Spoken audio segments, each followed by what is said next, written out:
Good morning. Welcome to Dawn on VOS TV. It's time for paper review. I am Valentine Osumbo, and with me to be doing the analysis of this news that made the headlines this morning, it's Sui. Welcome, Sui. Thank you, Valentine. Good morning. Thank you very much. You look very, very yourself today. This is Africa, this is Nigeria, this is Benin City, the home of culture. Yeah, and it's no different like it's another day as well. Are you enjoying your Thank God Easter it's Friday. Yes. Thank God it's Friday, and today is Good Friday. I'm Yes. born again Christian, spirit-filled and tongue-blasting, demon casting and devil Wow, binding. wonderfully. Thank you very much. Today we'll be having a series of review on our newspapers here, and first of all, I want us to go to Nigeria Tribune because we've got a very disturbing. What would I say? Why would I call it disturbing? That because some Nigerians wouldn't want to hear the word imprisonment, and here the Minister for Communication has come to say that if you don't have your name, you risk imprisonment. That's in Tribune page 4. He said, why those without name risk imprisonment, the federal government. Fine, that's 14 years. Yes. 14 years is not that long. 1, 2, 3, 4, then you are done with it. The question we should ask the minister is, how many years are you giving the politicians that are still in our country blind? How many years of imprisonment are you giving those who are looting the treasury, taking our patrimonies and the rest? You know, this country, we joke a lot. We joke very well. No. Look at this name registration, for instance. Yeah. How do you go about it? It's something, an exercise that you should make seamless. That anybody can just walk into the office within the next 2, 3, 5 minutes. He or she is out. Yeah, I think that's been the discourse. That why ask people to go to register and everybody is shook. Have you been to the registration center? I've visited a lot of times. Go to Oredo, go and see the crowd. Everybody will queue up from morning till evening and everything. You will leave whatever you have to do for the day to go and just to register. That's number one. What happens to the data you collected when you have people to register for voters card? What of BVN? These are pools where you can even draw all this data and get the profile of every Nigerian, at least those who are of voting age. Now, I have no problem with anybody saying, okay, we should get the national identity. It's long overdue. But you make the whole thing so cumbersome, so complex that people cannot get it. I have a personal experience. On Tuesday, my child went to the registration center in school. He couldn't do it. He got there 7 a.m. on Wednesday morning, and he picked number 11. As at 4 p.m., the boy left that place. They have not even attended to those people who picked number for that same day. So is that the boy you are saying will go to jail if he doesn't register and everything? It's a joke. They know where the problem is. Can you just make this thing seamless? Allow, you have offices all over the place. Yes, the way we're registering yes. for them. Can I just walk up to my local government secretariat And get registered. Can I walk up to a telecommunication service, maybe like a customer service center, and get registered? Can I even get to the bank? Talking about the communication registration center, I think Nigeria has had a breath of relief when they launched that. But it's not working anyway. How many of those telcos are registering their people? The way we register for SIM and everything, when SIM registration issue started, you saw guys going around the streets with their small tablets and everything and registering people. Can't you make this thing? Why don't you do it the same way? And get as many people that can do it in a day to do. You created registration points at local government, different centers. You ask people to go there, and then you have crowd. You have about 200 people turning up. You won't attend to almost 20 people in a day. But I think it's a step forward. If they've decentralized, if it has been decentralized, but I think it's a way forward. It's a way forward. It's a way forward anyway. We still on the Tribune. Before we move to other papers, we have other papers, but we first of all take some news that made the headlines of the Tribune newspaper. It's the alleged assault on the NBA. He said alleged assault NBA to investigate the CCT chairman just last week. So it was worrisome. We had the chairman. Yeah, the video of the chairman of the Code of Conduct Tribunal. Yeah. Unfortunate. We will say that, but beyond that being unfortunate, I think it has become part of our life. Yeah. People were there. I watched the video clips. People were there. What did they do when that man, when the CCT chairman was assaulting that poor boy? Yeah. What other Nigerians that were there? Somebody was recording. Yeah. Other people were there now. Nobody came because the man came with a big car. He came out of the car, he looks fresh, he's a big man, so to say. And that is where the problem lies. The fellow Nigerian is being assaulted in your presence, you do nothing about it. And all of us are here crying. No, I'm not calling for mob action. Yes. But for instance, me, I won't stand in that kind of a crowd. And watch that kind of thing. I won't intervene. God, please, no matter how big you are not deputy God. You can't keep on. I think it's becoming your colleague decimal. Some time ago we have this. I don't want to mention names anyway. Some senators from Adamawa. I believe it at that place. Oh, that why can we mention the guy that went to the toilet with all of the. Yeah. Because even at that, yes, what has happened to the senator? The discipline action was taken. Like he came and apologized. He came on air and apologized. After the apology, what happened? So this man, after the investigation and everything, he will come and apologize. Then the next minister or the next big man will come and do it and come and go and apologize. Can you make an example of one of these big guys? Yeah. Can you put this man, for instance? This is a chairman of a tribunal. This is more or less like a chief judge of a state. You don't even have that sense of decency. You came out of your car, you could raise your feet, and you are hitting a fellow man. Okay, what if that young man is not a disciplined type? It's the crazy type that doesn't care whether you're a big man or not, and he hits him back. No. Look at what do you think will have happened? It's going to be a picture. It's an insult on this nation. Can you put this man on the dock, try him, and if he's guilty, can you send him to Kuje prison so that he can serve as deterrent to others? But we won't do that. We'll call for apology. Senators, in recent times, senators have been sent to jail. So how many of them? Okalu went to jail. Darie was in prison and he was collecting salary. That's true anyway. The papers this morning has been very interesting. We're getting so many headlines. I think so. You have some there on the Vanguard newspaper. Another one here. Yeah. Bandits in Niger again. Kill 6 soldiers, 1 policeman. Bandit. Insurgency, Boko Haram, kidnapper, S-men, just name it. It's not too many. It's not too many because banditry, insurgency, or whatever you call it, has become a very lucrative business in Nigeria. This one now, somebody somewhere will locate where they are, negotiate with them, and pay them good money. So when you begin to settle, at least at the end, your victims are released. When you give them money, what you are telling them is this: you pay ransom to bandits to say, please stop killing. They collect the money, they go back into the bush. When the money is exhausted, they come back for more because it's demand. When they finish what they have, they will have to do something else to get more money. Let me ask this question: we'll be talking about Sambisa Forest. Yes. How large is Sambisa Forest? Larger or bigger than Nigeria? If Sambisa Forest has been the breeding ground for bandits and the rest, what are you supposed to do? Can you just take a decisive action and level the whole place? Everything that is living there, human, animal, and everything, level it. With jets missing, jets who are said to go level. Those ones cannot be ruled out. Accidents can occur. Anything can happen. Planes do crash. It's even in America, in advanced countries and the rest. That is not the point we are taking. Is that how long are you going to allow these guys to operate from Sambisa Forest, from Samfara Forest, from Niger Forest, and the rest? They're not doing anything. So what I'm saying in essence is that send the fighter jets there, bomb everywhere.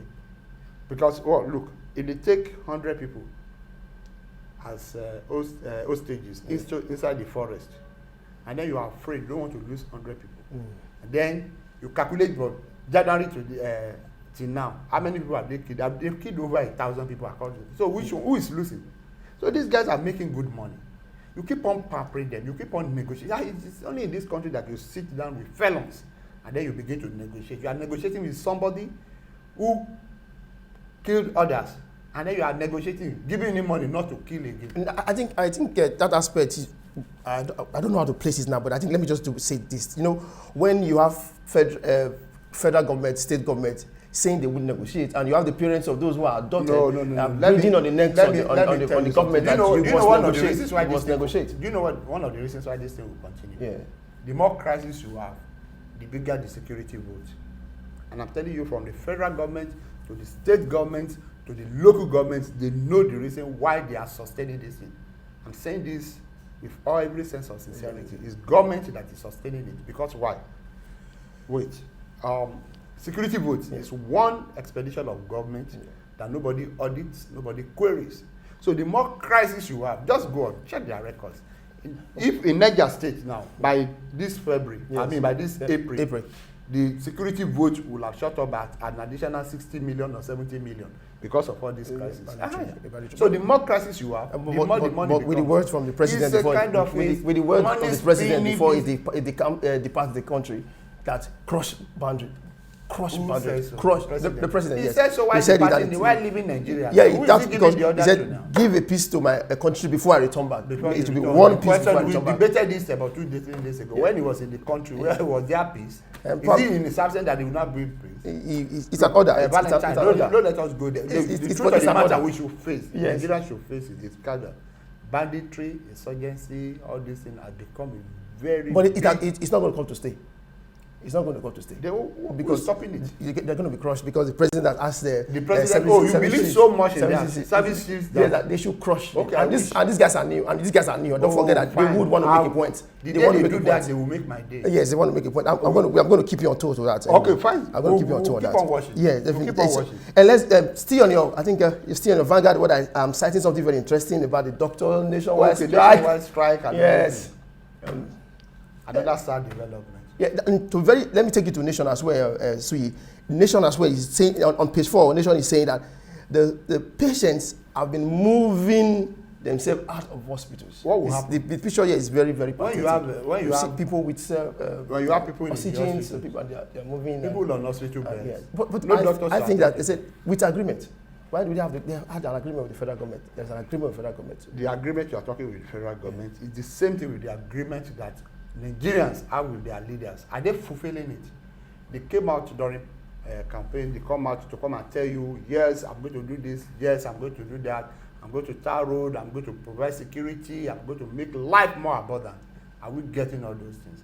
So the same thing translates to what is happening to either the Nigerian Medical NMA, the Medical Association, or National Association of Resident Doctors and the rest. Yes.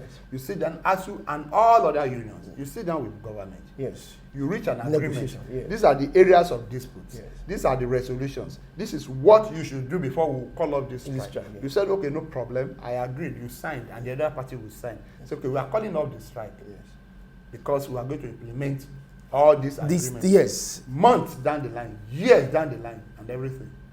You don't get anything. So what else? That's the reason why we keep on having this, because agreement, this is not the fair. How many agreements do you want to even talk about? They signed agreement, wait, Valentine, they signed agreement upon agreement. It's a process. There's no it's a process. There's no sense of sincerity on the part of the government. I think that's the right word. That's the right word. Nation. He said, no faith. No faith. So when you lose faith and everything. The doctors have no faith on the federal government. Let me tell you this, Valentine. I don't even see any reason why all these association, ASU, NAD, NMA, and the rest should be sitting down with government over an agreement. It's a very simple thing. We have areas of dispute. This is what the reasons why we want to go on strike. Yes. And then we want this thing implemented and everything. End of stories. If the government wants it, how many months? ASU went on strike for 10 months. 10 months. 10 almost 11 months. And that is not going to be the end. It started already. Okay, for instance, Abu University is on strike. Okay, fine. I have it on good authority. There are some universities that their lecturers are CBO 4-5 months salaries and everything. So we are still going. But let's take into cognizance that the COVID-19. It's just on the COVID-19 ravaging the world economy. Isn't it something we should understand? When there was no COVID-19, were there no strikes in this country? Don't let us hide under the. Behind the COVID-19. Before COVID-19. No, I'm just saying. I'm just saying. Especially what I'm trying to do is to justify. No, it's not. No, you are just to justify the inadequacies on the part of government. All right. You are trying to justify their sense of insincerity. Yes. You are going to try to justify the fact that they don't even have the capacity to be honorable to keep to agreements that they signed. Okay. So let me take you back to this doctor again. Like you said, sincerity and purpose, and knowing that doctors are professionals, you would want your first oath of allegiance is to secure the life of a man who is sick. And how do you feel if you were a doctor? Put yourself as if you were a doctor his oxygen was going to be pulled out of a person because you're going on strike. Valentine, I understand the point you are trying to make. Yeah. It's what I know that we will protect lives, we will save lives and everything. Yes. You don't save lives on empty stomachs. These doctors you are talking about, they have bills to pay. They have children to send to school. Some of them will have to pay rent. you pay utility bills, you fuel your car and everything.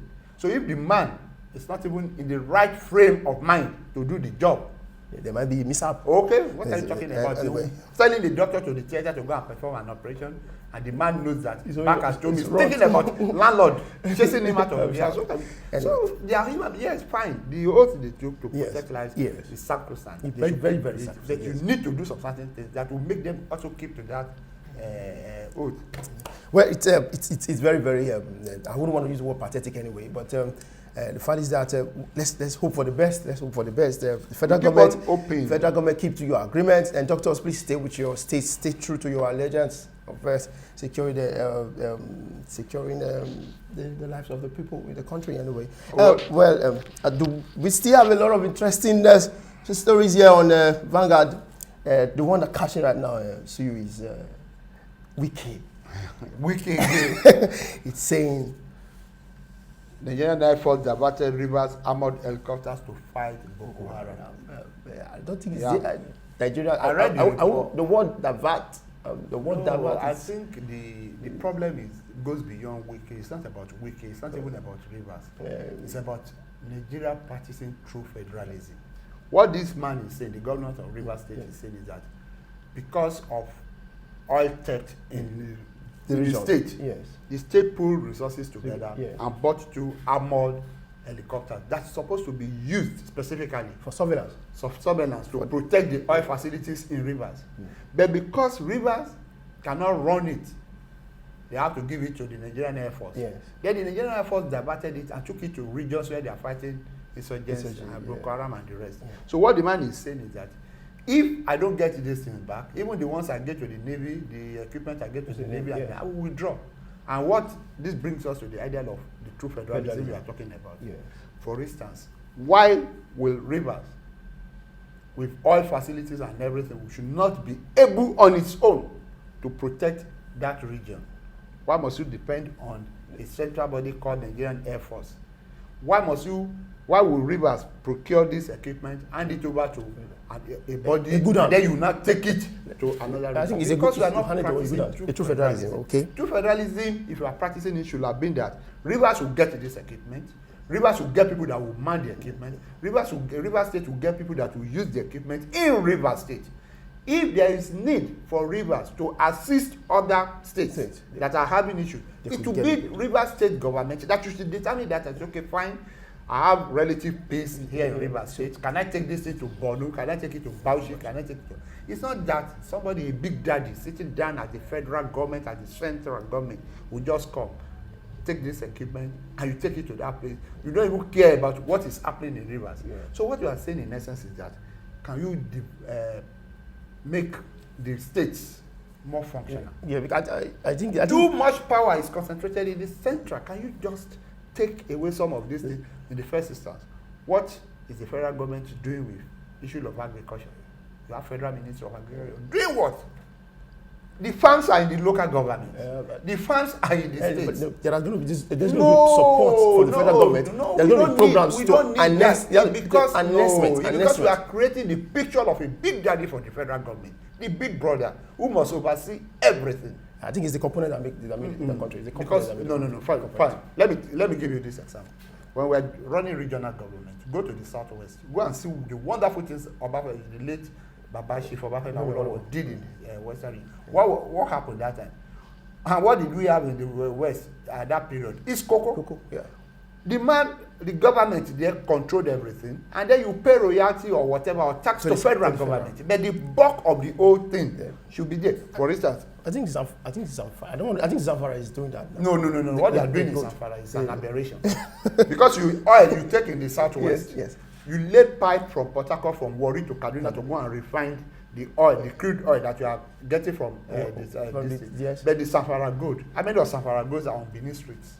I'm asking you, who are the miners? Who are the people controlling it? Why is it that the resources of that gold is not being pulled back to the federal government, to the central post, where everybody will now sit down at the end of the month, we begin to share the national cake. We call it state allocation, monthly allocation. Monthly allocation you are talking about is just giving a kind of a piecemeal to the state of Ghana. But why can't Rivers or Edo State, you have oil wells and everything, Edo State should be able to sit down and say, okay, fine, there are 16, 17, 18 oil wells in Edo State. Yes. We get all the resources, we extract the oil and everything. We sell, then we pay tax or whatever to federal government. But the bulk of the money should be retained here for the development of this thing. So that Zamfara can develop is good. Yes. Edo Delta and the South can develop their The Southwest can develop their cocoa again and everything. Kano can go back to the era of Karo Pyramid where you have granite bags of granite going down to the other part of the You killed all those things. You created a monster called federal government that controls everything. Sits down, take the bulk of the money in terms of allocation, and then give peanuts to. Okay, let's say it was just a way of, like I said before, it was just a way of administering it. Probably it was mismanagement. No. Part of we did very well. That's what I just mentioned. Yeah. For instance, I attended. I'm just saying. No, wait. I attended Obafemi University. Yes. Don't let us be serious. You need to go to that university and see what Western region government did. The kind of structures they put on ground in that university because they were controlling the resources.